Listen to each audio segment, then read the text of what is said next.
Всем здравствуйте! У нас специальный выпуск бит новостей без галстука. Меня зовут Олег Радивилов, и вы могли меня видеть в фильмах «Криптовалюта. Золото современного века», где я играл, ну как-то так он назывался, я там играл биткоин-инвестора. Помимо этого, я ездил с ребятами в биткоин-тур по Европе. После выхода первых двух фильмов меня заметили, мой талант признали, и вот я здесь. Давайте начинать. Хотя власти воздерживаются от конкретных заявлений относительно судьбы биткоина в стране, возможно, это хитрый маркетинговый ход. Нам стало известно о начале строительства крупного майнингового центра в области Ханты-Мансийска. Подряд на строительство майнингового центра подписан с фирмой Госхэш-Резерв, которая по непроверенным данным связана с Ротенбергом. Его мощность пока не оглашается, но известно, что совокупное энергопотребление центра составит 100 мегаватт. То, что майнинговый центр будет размещен в вечной мерзлоте, позволит значительно сэкономить на охлаждении оборудования. За счет этого новый центр в перспективе может стать крупнейшим в мире.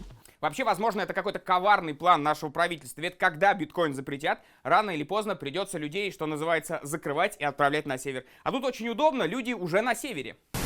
Ну и нужно сказать, что биткоин идеально подходит для условий Крайнего Севера. Ведь мало кто знает о существовании такой проблемы, что зимой вообще вещи становятся меньше на морозе, все, наверное, знают. Так вот, на севере пластиковые карты становятся настолько маленькими, что их не принимают банкоматы. Деньги то же самое, они сжимаются, их не принимают банкоматы и платежные системы. В этой связи биткоин идеальная валюта для Крайнего Севера, ведь нет конкретных вещей, которые могут уменьшиться. Ваш цифровой код не уменьшится, поэтому биткоин — это золото Крайнего Севера. В целом, очень плохая погода Крайнего Севера будет положительно влиять на выработку новых биткоинов. Знаете, с какой скоростью начинает человек работать, когда есть угроза, что его сожрет медведь? Известно, что процесс майнинга биткоинов сопровождается выделением огромного количества тепла. Охлаждение оборудования потребляет много энергии. В стартапе под названием HotMine эту проблему превратили в преимущество. Внешнее устройство, которое называется HotMine Smart Heater Miner, напоминает бойлер для нагрева воды, но внутри него находится несколько майнинг-чипов от компании Bitfury. Майнинг-чипы нагревают воду до определенной температуры, после чего ее можно использовать как для душевой, так и для обогрева помещений. То есть даже если майнинг с использованием этого устройства вдруг перестанет быть выгодным, то вы как минимум сможете поддерживать тепло в собственном жилище. Smart Heat Miner потребляет 3,3 кВт и при этом способна обогревать до 50 квадратных метров. Самая дешевая модель устройства обойдется покупателям в $2000, а самая дорогая – в $6400. В настоящее время компания-производитель открыла предзаказ на покупку этой новинки. Идеальный вариант для Европы, ведь скоро мы отрежем им газ, и им нужно будет чем-то допиться. Вот пусть вырабатывают биткоины и топятся этим самым теплом. Думаю, следующим шагом может быть создание электроплит на биткоинах. Таким образом можно будет на биткоинах пожарить яишенку, сделать супец и заварить чайку. Биткоин включен в состав золотовалютного резерва Российской Федерации. Об этом стало известно благодаря расследованию, проведенной группой хакеров. Благодаря расследованию, проведенной группой хакеров. Проведенному? Проведенному расследованию, не проведенный, проведенному. Я ошибся. Но можно иногда ошибиться. Анонимной группе хакеров удалось обнаружить крупные систематические покупки биткоинов на нескольких электронных торговых площадках, принимающих в качестве фиат-валюты российский рубль. В ходе расследования удалось проследить, что средства поступали с резервных счетов Центробанка России. Купленные биткоины концентрируются на одном кошельке. По предварительным подсчетам там собрана сумма, равная 1% золотовалютных резервов Российской Федерации. Напомним, официально объем золотовалютных резервов Российской Федерации за последние годы снизился на 25% и оценивается сейчас в $356 миллиардов. Расследование показывает, что, возможно, это не уменьшение, а следствие использования инновационных финансовых активов, в частности биткоина. Что стало с хакерами, которые разгадали этот секрет, до сих пор неизвестно. Минфин России до конца весенней сессии внесет в Госдуму законопроект о введении уголовной ответственности за обмен биткоинов на рубли. Минфин Российской Федерации и Генеральная прокуратура придерживаются мнения, что обмен биткоинов на рубли и рублей на биткоины необходимо приравнять к незаконным валютным операциям. По словам заместителя главы Минфина Алексея Моисеева, с точки зрения борьбы с финансовым терроризмом это очень опасная вещь, поэтому мы именно обмен биткоинов на рубли и рубли на биткоины будем, конечно, серьезно ограничивать. Ранее стало известно, согласно законопроекту, за эмиссию и использование биткоинов грозит тюремный срок до 4 лет, либо штраф в размере 500 тысяч рублей. Топ-менеджеры финансовых компаний и банков могут сесть в тюрьму на срок до 7 лет. А теперь вспомним первую новость. Строим майнинговый центр в районе Ханты-Мансийска. Все не случайно, друзья. Вот где будут 7 лет коротать те люди, которых посадят за биткоины, и они будут в районе Ханты-Мансийска вырабатывать новые биткоины. Круг замкнулся!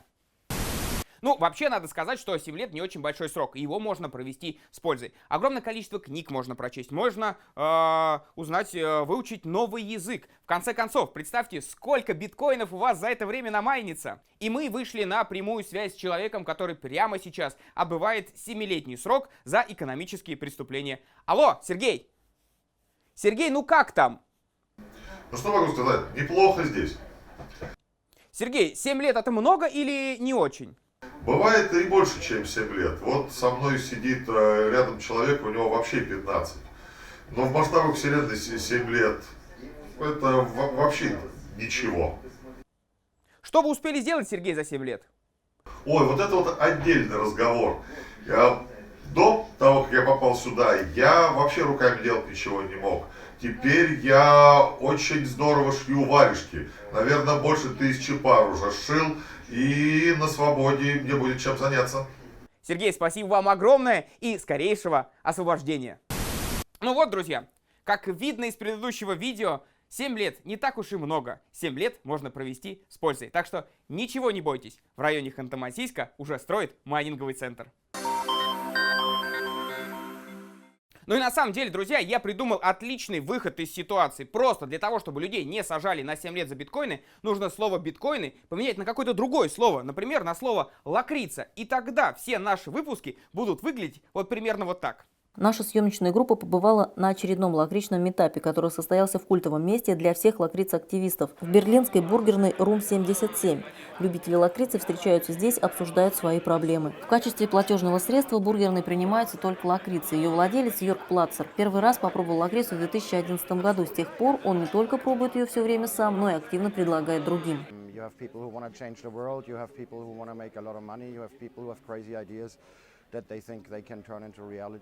На лакричных встречах бывают и лакрица-скептики, однако и они убеждаются в благотворном влиянии лакрицы на их бизнес. Говорят, что встреча в Берлине – хороший показатель интереса к лакрице. Если здесь людей много, то интерес велик. Нынешняя встреча показала, у лакрицы дела идут отлично.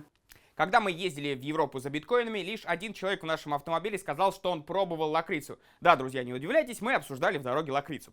Так вот, один человек сказал, что он пробовал лакрицу, и по вкусу оно похоже на дерьмо. Ну, не знаю, ему виднее.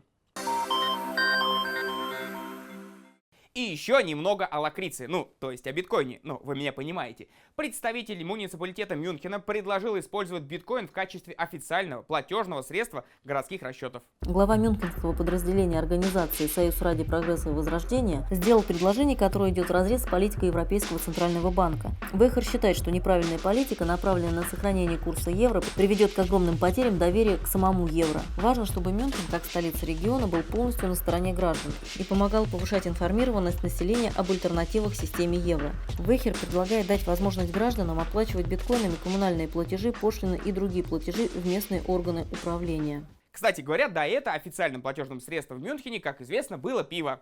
Так что биткоин победил пиво.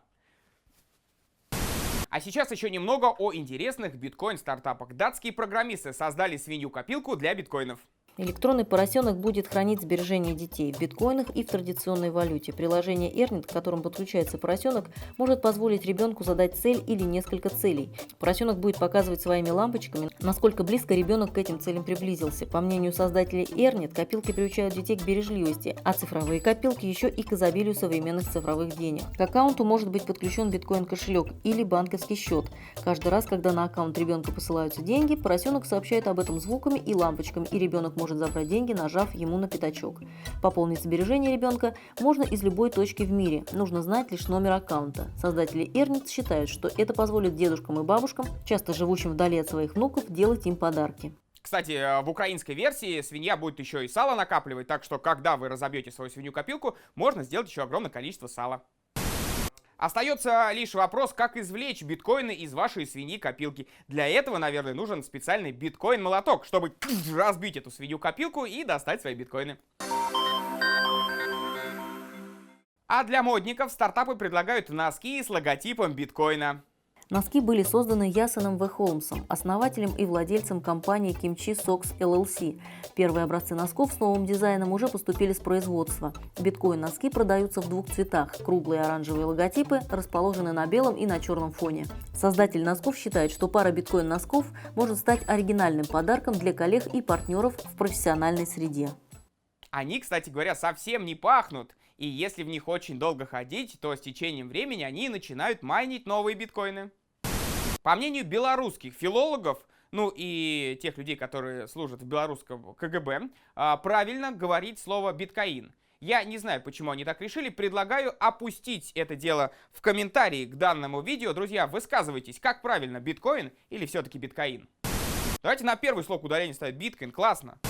И, наверное, вы сейчас подумали, что за чушь я только что посмотрел. Где Наталья Тюрина, где нормальные бит-новости? Друзья, на самом деле это первоапрельский выпуск бит-новостей. И всего лишь 2 новости сегодня были фейковыми. И тот человек, который в комментариях первым напишет те 2 новости, которые, по его мнению, не настоящие, тот получит вот такую футболку, ну и, конечно же, кружку бит-новостей. Кстати, если я понравился вам больше, чем Наталья Тюрина, можете написать это тоже в комментариях. Мне очень нужна работа, и я хочу подсидеть Наташку. Ну что ж, я с вами прощаюсь, это был Олег Радивилов, возможно, увидимся, а может быть и нет. Все, пока.